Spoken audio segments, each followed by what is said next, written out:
Hello children, this is Fresh Teacher. Welcome back to my Scratch Masterclass. In our previous lessons, we've learned how to make sprites move, detect things, and even create clones. Today, we're going to meet another group of blocks that every programmer uses, the operators blocks. Now, don't let the name operators scare you. In Scratch, operators are simply blocks that help us do mathematics and compare values.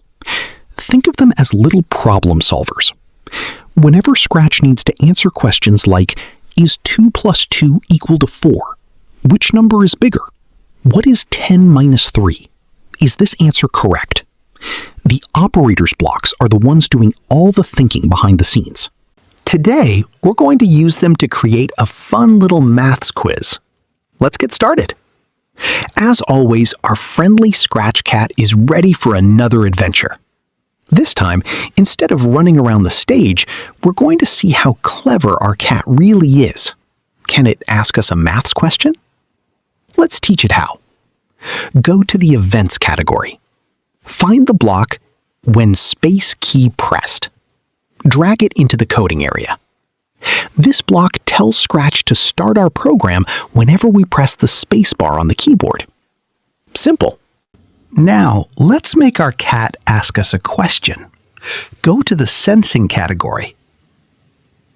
Find the block, Ask, and Wait. Place it underneath the Events block. The default question asks, "What's your name?" That's a nice question. But today, we're testing maths instead of making friends. Replace the text with 2 plus 2 equals question mark. Perfect! Now our cat is ready to become a maths teacher. Let's think about what should happen next. The cat asks a question, we type an answer, but how does Scratch know whether our answer is correct? Well, this is where the operators blocks come to the rescue. Go to the Control category. Drag the block If Then. Place it underneath the Ask block. This block means if something is true, then do this.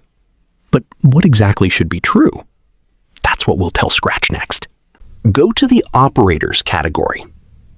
Look for the block that says blank equals 50. Don't worry about the number 50. It's just a placeholder. Drag this block into the empty space inside the if-then block. Now change 50 to 4. Our program is now asking an important question. Is something equal to 4? But what is that something? We haven't told Scratch yet. The answer comes from, well, the answer. Go back to the Sensing category. First, tick the checkbox beside Answer. You'll notice a little answer box appears on the stage. This lets us see whatever the player types.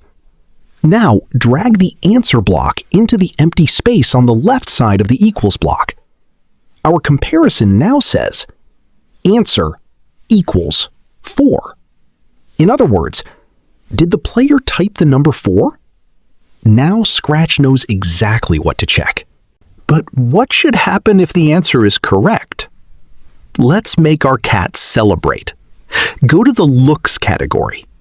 Drag the block, place it inside the if-then block. Replace the default text with, "That is correct." Excellent. Now, whenever someone enters the correct answer, the cat will proudly announce that they got it right. Now comes the exciting part. Let's test our project. Press the spacebar. The Scratch cat asks, 2 plus 2 equals. An empty text box appears below the stage. Type 4. Then press Enter.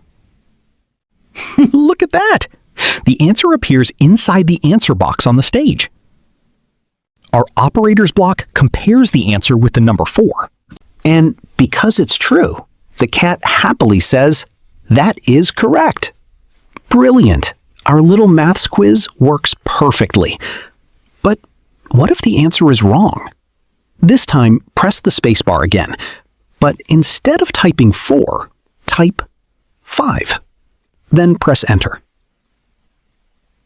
The cat doesn't say anything. Did Scratch stop working? Not at all. Right now, if someone types the wrong answer, our cat simply stays quiet. That's not very helpful, is it? Let's teach our cat to encourage us even when we make a mistake. Go back to the control category. Instead of using the if-then block, replace it with the if-else block. This special block gives Scratch 2 choices. If the answer is correct, it does one thing. Otherwise, it does something else.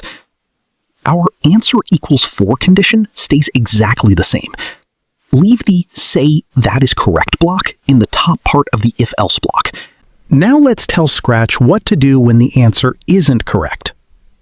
Go to the looks category. Drag another say block into the else section. Change the text to, sorry, that's not correct. Try again. Excellent.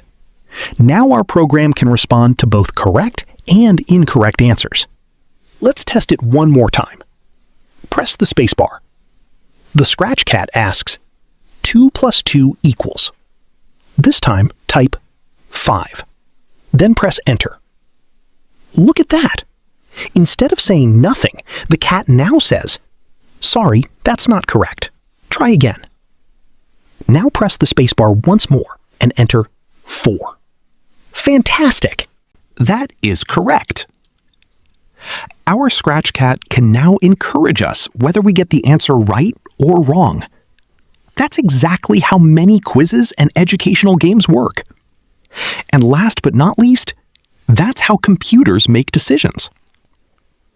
So why are operators blocks important? Imagine trying to make a maths game, or a quiz, or a score counter, or a game that checks whether a player has won. Without operators, Scratch wouldn't know how to compare numbers or make decisions. Operators are used in almost every Scratch project because they help the computer think logically. Whenever you see Scratch adding numbers, subtracting values, multiplying, dividing, comparing answers, checking whether two things are equal, there's a very good chance that operators blocks are doing all the hard work behind the scenes. Before we finish, here's a small challenge for you. Pause the video. Instead of asking 2 plus 2 equals, try changing the question to 5 plus 3 equals. Then remember to change the correct answer in the operators block as well.